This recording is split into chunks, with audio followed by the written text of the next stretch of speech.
हमारे चैनल देख रहे दर्शकों का फिर से स्वागत है। जैसे कि हमने पिछले एपिसोड में आपसे प्रॉमिस किया था कि आपको रॉक्स गार्डन का जो बाकी हिस्सा रह गया था वो हम दिखाएंगे। तो चलिए आज हमारे साथ रॉक्स गार्डन के बाकी हिस्से को देखने के लिए और हम आपको आज बचे हुए हिस्से की सैर करवाएंगे।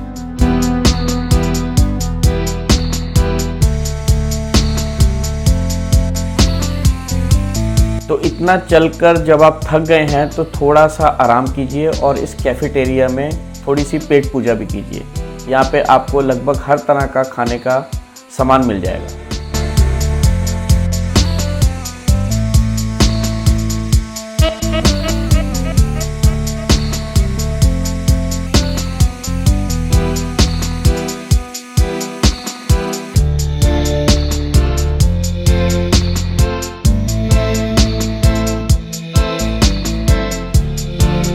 ये एक छोटा सा डॉल म्यूज़ियम बनाया गया है जहाँ पे भारत के हर इलाके को दर्शाते हुए गुड़ियों के रूप में जो हमारे गाँव में घर होते हैं, हर राज्य के उस तरह के घर गुड़ियों के रूप में यहाँ पे दिखाए गए हैं।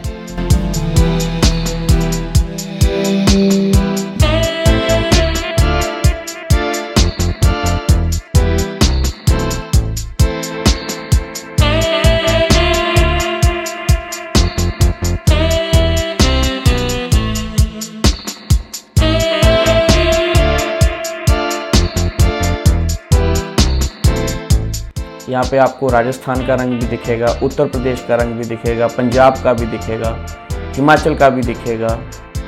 हर स्टेट का रंग यहाँ पे आपको देखने को मिलेगा।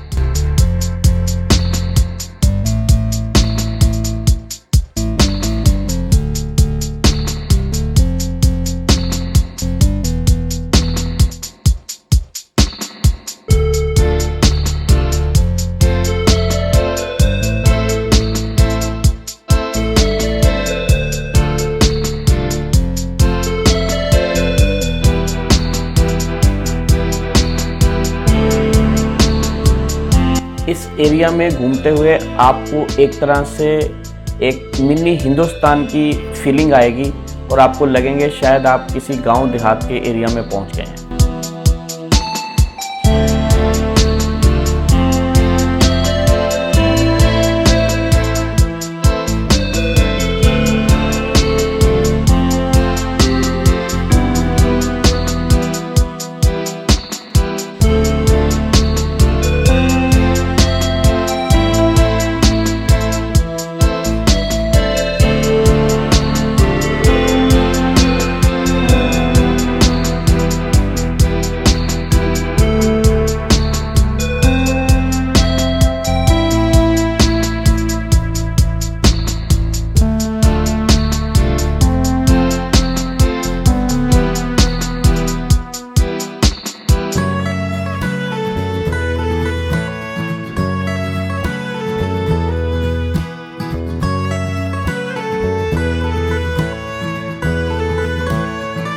ये ट्रक शायद नेकचंद जी के ज़माने का है जिसको यहाँ पे खड़ा किया गया है। ये एक नई गैलरी बनाई गई है नेकचंद जी की मृत्यु होने के बाद। यहाँ पर उन्होंने जो भी काम किया है उनसे रिलेटेड यहाँ पे फोटोग्राफ्स, आज तक उनको जितने अवार्ड्स, प्राइजेस और जहाँ जहाँ उनको नवाजा गया किसी भी प्राइज से या किसी भी मेरिटोरियस सर्विसेज के लिए, वो सारा का सारा यहाँ पे दिखाया गया है।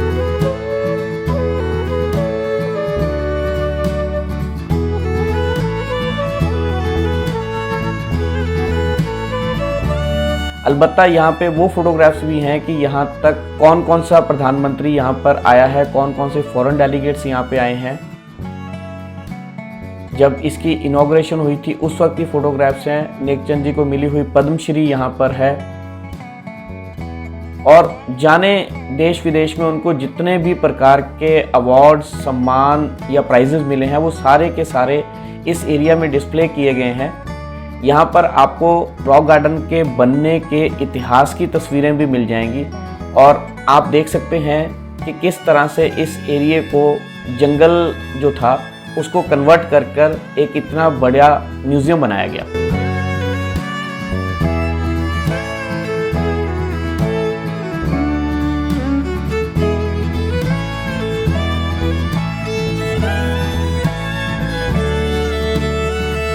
ये जो आप पूरा एरिया देख रहे हैं, यहाँ पर झूले लगे रहते हैं, लेकिन आजकल कोरोना के कारण उन झूलों को बंद कर दिया गया है। अलबत्ता नहीं तो ये जितना एरिया आप देख रहे हैं, यहाँ पूरे के पूरे एरिया में झूले लगे रहते थे।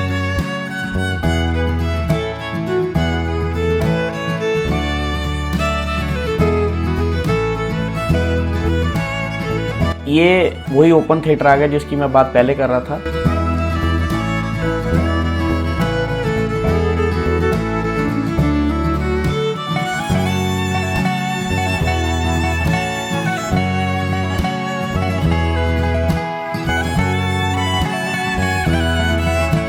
ये हम वापस उसी जगह पर आ गए हैं जहाँ से हम तीसरे फेज़ के लिए मुड़े थे। अब हम रॉक गार्डन के पुराने हिस्से में फिर जा रहे हैं, जो एक्चुअल में इसका सेकंड फेज़ था। जब शुरू में रॉक गार्डन बना था उसका पहला और दूसरा फेज़ ही था, ये तीसरा फेज़ बाद में बनाया गया। लोगों ने बहुत सारे स्कल्पचर्स को ख़राब किया है, इस कारण से गवर्नमेंट को अब यहाँ पे शीशे की एक दीवार बनानी पड़ गई है, ताकि लोग ऊपर के हिस्से में जाके फ़ोटोग्राफी कराने के चक्कर में इन स्टैचूज़ को ख़राब ना करें।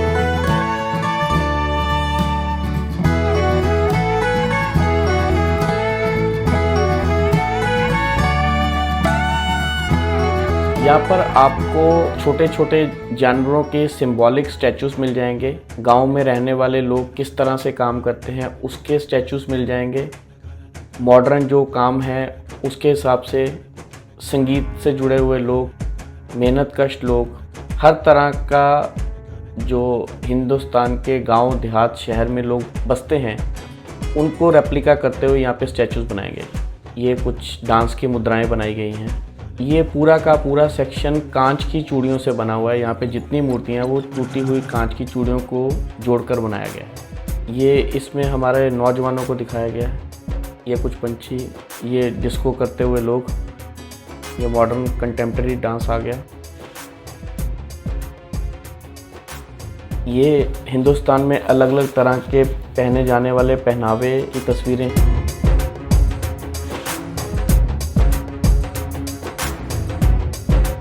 ये जो कोल्ड ड्रिंक्स की बोतल के ऊपर जो लोहे के ढक्कन पहले आते थे, उससे बने हुए स्टैचूज़ हैं सारे के सारे।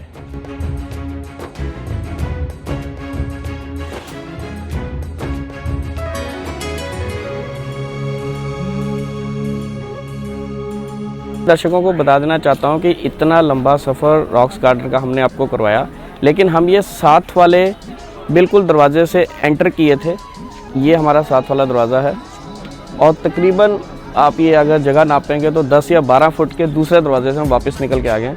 ये भी एक कलाकारी है कि इतनी बड़ी जगह का एंट्री और एग्ज़िट बिल्कुल साथ साथ में बना। इसी तरह से आज हमने सफ़र किया चंडीगढ़ के रॉक्स गार्डन का। अगली बार मिलेंगे किसी और नई जगह पे, किसी और नए डेस्टिनेशन पे। तब तक देखते रहिए हमारा चैनल और जुड़े रहिए न्यूज़ फ्रेम के साथ। हमें आपके लाइक्स और सब्सक्राइब का इंतज़ार है। थैंक यू दोस्तों।